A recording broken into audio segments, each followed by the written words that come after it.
আজকের এই 1 টাকার ঈদ বাজার এবং দুস্থ অসহায় মানুষের মাঝে জিয়ারের চাল বিতরণ অনুষ্ঠানে উপস্থিত জেলা প্রশাসক, পুলিশ সুপার, বিদ্যানন্দন ফাউন্ডেশনের কর্মকর্তাবৃন্দ, সরকারি কর্মকর্তাবৃন্দ, আমার প্রিয় রাজনৈতিক সহযোদ্ধাবৃন্দ, সর্বস্তরের ভাই ও বোনেরা, আসসালামু আলাইকুম।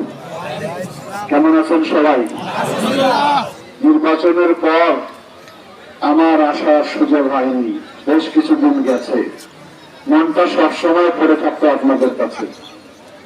আপনারা জানেন যে এই মহান আল্লাহ তাআলার অশেষ মেহেরবানিতে 12 ফেব্রুয়ারি একটি অবাধ গ্রহণযোগ্য নির্বাচনের মধ্য দিয়ে আপনারা আমাকে এমপি নির্বাচিত করেছেন।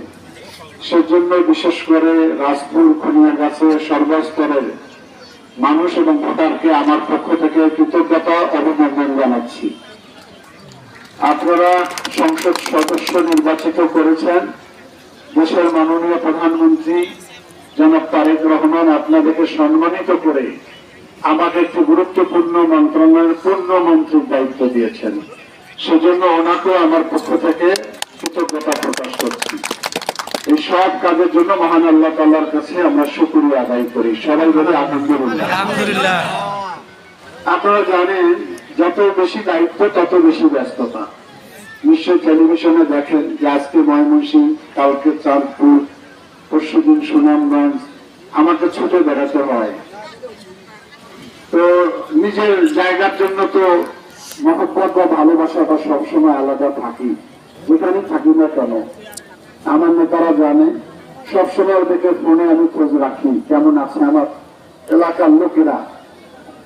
তো এই নির্বাচনকে কেন্দ্র করে আপনারা যে উৎসাহ আনন্দের সঙ্গে অংশগ্রহণ করেছেন 17 বছর পর, এরকম পরিবেশ পাওয়া যায়নি 17 বছর আগে। যার কারণে আপনারা সুষ্ঠু সুন্দরভাবে ভোট দিয়ে প্রতিনিধি নির্বাচন করতে পেরেছেন।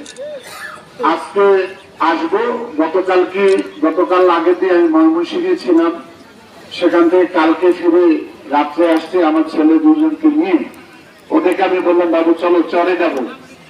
ওরা বলে হ্যাঁ আমরা অবশ্যই চরে যাব। চরের প্রতি আমার কথা শুনতে শুনতে ওরাও অনেক আপনাদেরকে ভালোবেসে ফেলেছে। এবং এই ভালোবাসার কিছু কারণও আছে। আপনারা যেমন মন প্রাণ দিয়ে আমাকে ভালোবাসেন, একই রকম ভালোবাসা কিন্তু আমিও সবসময় আপনাদের দিয়ে যাই। সেই রাজনৈতিক জীবনের শুরু থেকে, সেই ছাত্র জীবন